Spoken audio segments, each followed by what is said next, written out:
hot take, but I don't think you should feel bad if you've never had a boyfriend and you're in your 20s. Because take me, for example. I am 24 and I have never had a boyfriend. There were definitely times where I would feel really shitty about the fact that I've never had a boyfriend. And more recently, I've been trying to do some introspective work and kind of figure out why exactly I felt like that. And not to toot my own horn, but I think I'm great. And I know whenever the time does come, I will be a phenomenal partner. I'm fun, I'm motivated, I can pay my own bills.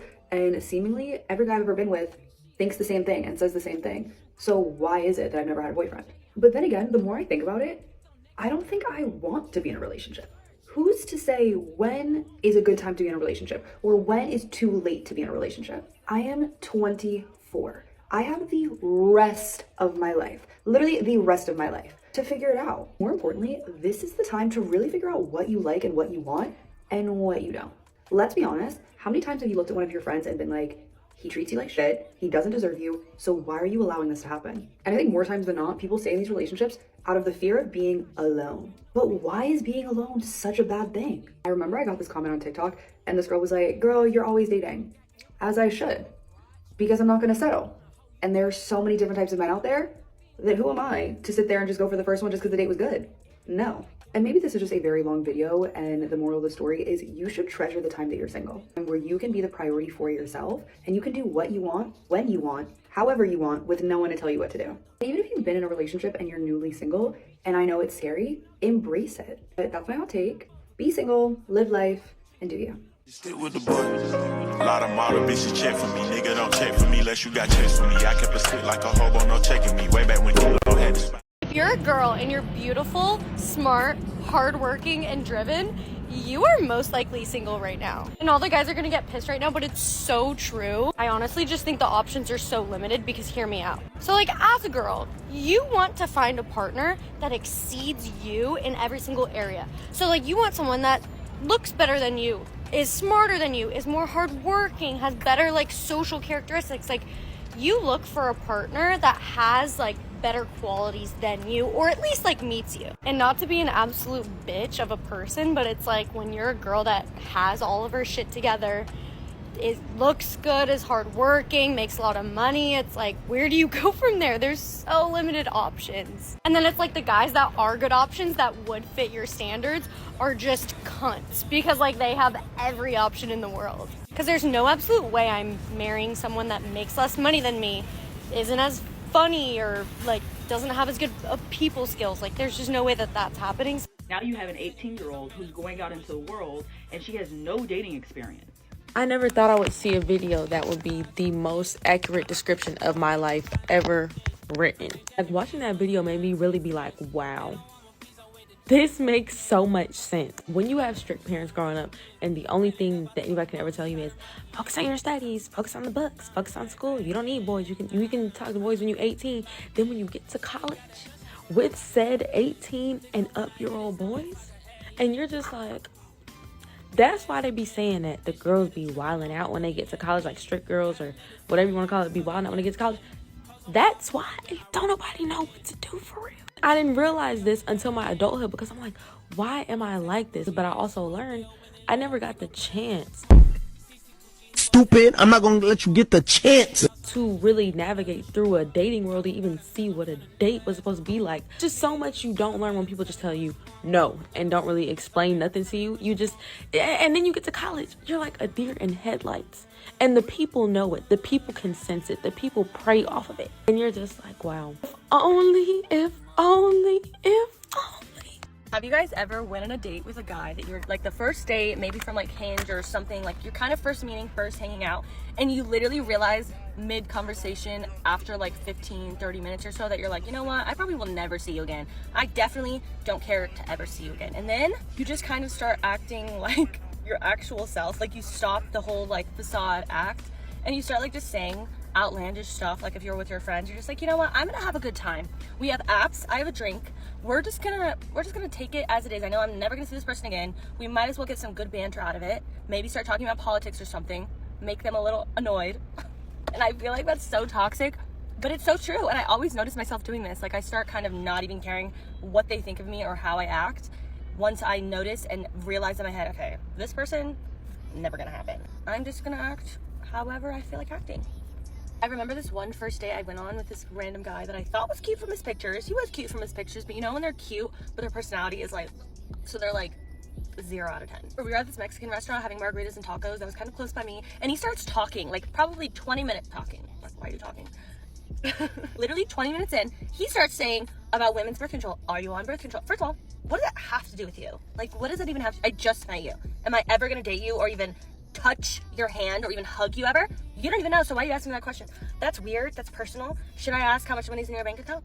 If you're gonna say outlandish stuff like that, I also am invited to do the same thing. A switch turns on in my head and is like, Alexis, you don't need to be a classy little girl who's gonna fall in love. No. Be outlandish. Say whatever your little heart desires. Especially if it's a guy, I'm like, ugh. I'm wasting my time with this date. I'm only here for, honestly, at this point, I'm only here for the margarita, the tacos, the possible pictures I could maybe convince you or force you to take of me for my social media, and maybe a little banter with a random stranger I never want to see again because you are clearly very strange.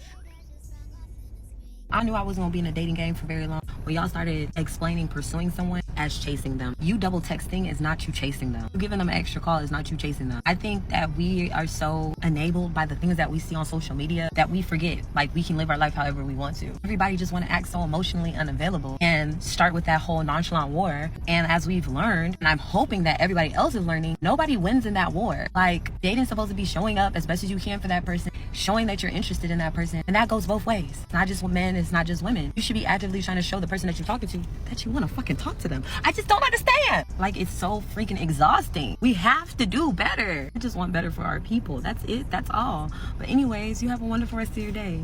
Toodles.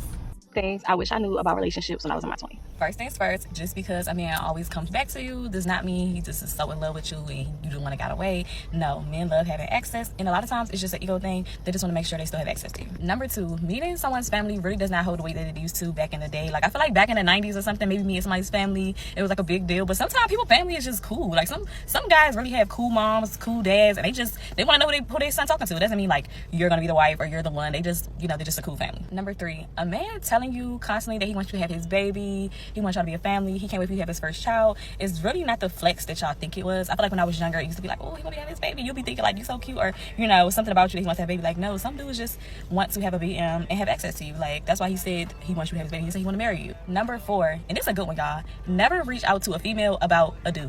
Now, I know that might be common sense to some people, but me, I'm a professional like writer. I never be like mean or anything. I'd be the type of person that would just want to, find out some facts. So I will always come like nice or whatever. But I'll tell you, the one thing about writing females is 9 times out of 10, the girl is never going to give you the details, even though you may think you're a girl's girl and think, hey girl, just let me know, woman to woman. Like, they don't want you to know, because some women just want to feel like they have one up on you or whatever the case may be.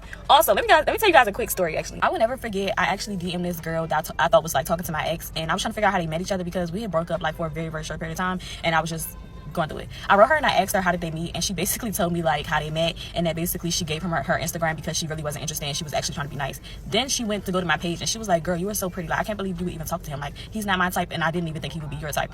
I was literally so humbled. I was like, okay girl, thanks. I'm just sitting here thinking about a lot of red flags that I ignored when I was dating in my 20s, but now that I'm 30 and I haven't been dating, yeah, the first time a man showed me he can't keep his word, gone. The first time a man showed me he disrespectful, gone. Because disrespect will turn into abuse very, very quickly, and abuse will turn into somebody having to get a gravesite. And I pray it ain't never got to come to that, but I'm not with that. The first time a man showed me that he's disloyal and he has to wander out, he got to go, because it doesn't make sense to be with somebody who don't really want to be with you. If a man can't conform and just understand that you are the end all be all and he got to have multiple women, then he need to go find somebody that's okay with him having multiple women. But that woman ain't me. And the first time a man showed me that he might put leisure before handling business, you definitely gotta go. I don't want no man that got no cup to his lip, no blunt to his lip, and no party and all of that, but you got other stuff going on at home and they need to be handled. I don't get time for that. Also, I don't get time for no man who think that they could pimp a woman. You can't pimp me, baby, I'll pimp you. Listen to this clip right here. Sticking to just one woman as a young man in your 20s trying to build yourself might be the best decision that you can ever make, rather than running around and chasing a bunch of different girls every single weekend. You will be able to 10x your success if you just stick with one woman rather than chasing a bunch of different women, have a bunch of different relationships. Yes, it is a bigger risk sticking with one woman, or at least it might seem like it. In the long run, you will be much happier. Sticking with just one is actually the most brave thing that you can possibly do. First of all, I just want to say that's a young king right there. And I also want to admit that this generation has such a horrible mindset most of the time. So when he first started saying that first sentence, I was like, oh, this is finna go downhill. I did not think he was gonna say that. But anyway, that was his message to the men. So I need to talk to the ladies about this topic too. I just turned 22 years old, and most women in my age range are always getting told stuff like, girl, you're in your 20s, go live your best life, date everybody you need to date, don't settle down with no man, don't take no guy seriously, you're supposed to be having fun right now. And this is what I got to say today. Why does fun mean that I can't be loyal and committed to one man? Being committed to one man is very fun, and it is so rewarding. You know what's not fun and not rewarding? Going on all these dates with all these separate dudes who are just wasting your time. Entertaining a dude for fun, but he has no intentions of cuffing you. It's not fun letting dudes into your life who have no goals for you, who aren't dating you intentionally. Like, what's the point of wasting time on all these dudes who are just gonna be a memory one day, who are adding no value to your life? I love being committed to one man. I love the fact that it's one man in my life who knows me in this way, that I have the consistency of being with one person, that I don't have to wonder where I stand with him because we don't got a title or we're in this just for fun. I just wish that people would realize that commitment is not a prison. It's actually a different type of freedom. You can have true fun and be committed to one person. I don't want somebody to have the privileges of me without being committed to me. I want to build with one man, and there is nothing wrong with that. So don't let these folks tell you different. Did y'all see that video on here of a lady talking about, you know, if somebody doesn't text you back for, say, 5 hours, you don't text them back for 24 hours? No shade to this lady whatsoever, but I just feel like dating in this generation is so exhausting, and I'm sick of the mental games that you have to play because I'm not playing. Why does everything have to be a game? Why do you have to walk on eggshells with a person that you like? Why can't you just be yourself? Like, for me, I'll never stop being vulnerable. If I catch feelings for somebody and I like them, and I feel comfortable expressing myself, opening up, I'm gonna do it. If they choose to play around, like, that's really their loss, and it is what it is. But y'all, if you're coming into a situation and just being vulnerable and not caring about, you know, all the tricks and stuff you have to play, keep on doing what you're doing, okay? It is not you, it is them. And good luck out here, for real. Okay, this is super important, and the girls who get it will fucking get this. If you're in your 20s, this one's for you. If you're not dating right now, what the fuck are you doing? Like, seriously though, you will never have so much power in your life. You'll never be younger, you'll never be hotter. You will never be able to get men from the age of fucking 20 to coffin ever again. Like, in your 20s, you're the hottest, most fun, like, you'll ever be. No responsibilities. There are none unless you have children. I'm sorry for that. But, like, if you are stressing over a boy right now who's not treating you right, did it, like, no. Break up with him, go sit at your local bar, and you'll find someone who could treat you 10 times better. I'm telling you, like, where we are in life right now, men literally would kiss the floor we walk on if they're the right ones. So no sipping, please. Okay, so part 2 of dating in my 20s taught me that I do not like emotionally unavailable men, and I do not like men that sexualize me. Emotionally unavailable men make everything into an argument. A simple conversation seems like confrontation to them, and then you'll never be able to get your point across, and you'll always seem like you're nagging or you're annoying, and then it won't be a good outcome, and it will probably be very difficult to be in a relationship with that person. Now, men who sexualize you show up as in men calling you sexy, or men inviting you to their house prematurely, or men that touch you unwarranted.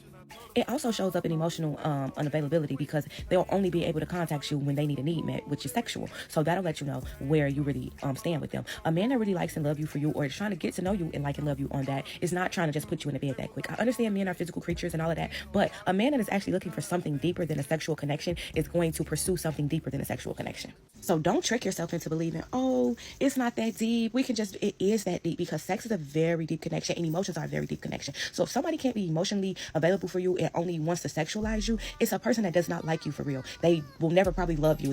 If you do spend time with them and let them into your life, they are going to use and abuse you for whatever you're giving out.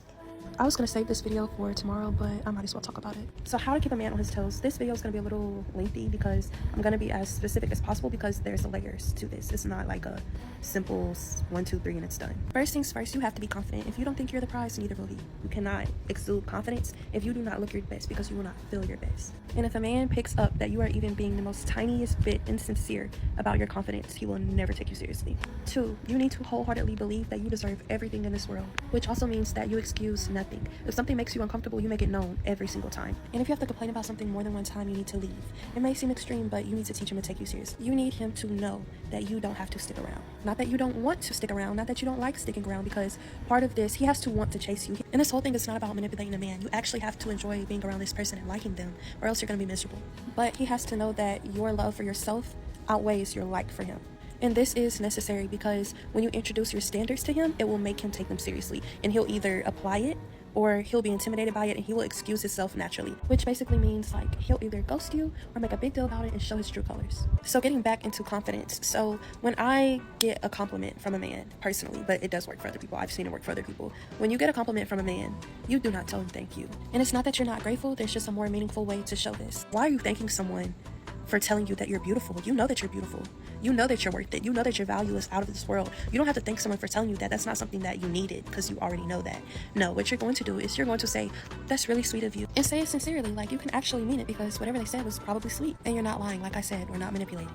And right after that, do not let that moment marinate. Avert your attention to something else. You don't want to let that moment marinate simply because if you let the moment marinate, it's just going to give the idea that you don't get compliments often or that that's just such a big deal to you. Then this is just going to make him think, okay, well, she's satisfied with me just giving her compliments all the time. No, you want him to feel like, okay, what I did was just good, but I want to feel great. I need to do something bigger so that I can achieve getting that thank you. And speaking of averting your attention to something else, you need to be busy. Your every minute, every waking day does not need to revolve around this man. Yes, you want to make him feel that, you know, he's being cared for and attended to, as all women do, but like I said, be intentional. A person can only hear, I miss you, I miss you, I love you so much until it doesn't feel sincere. You want every word that comes out of your mouth to be anticipated by him. You literally want him like this every time you speak. You want him to hope that you're about to say that you love him or you miss him. You don't want him to be used to it. Complacency kills romance. And lastly, because there's so many layers to this, so this is going to be part one, it depends on how extreme you would like to take things. I have a quick story time. So I had a friend and she went on a date with her boo, and it was really one of those dates to try to revitalize their relationship because there was just a struggle. Long story short, she literally got our guy best friends to walk up to their table and look at her and say, you are gorgeous, and then look at him and just look at him up and down and walk off. You think that man didn't step up his game? Sometimes, if need be, he has to physically see that there is competition. But hopefully this helps. I will do a part 2 if y'all need a part 2. Yeah. Do that, send a jet to me. Y'all niggas show price less than my jewelry. One of my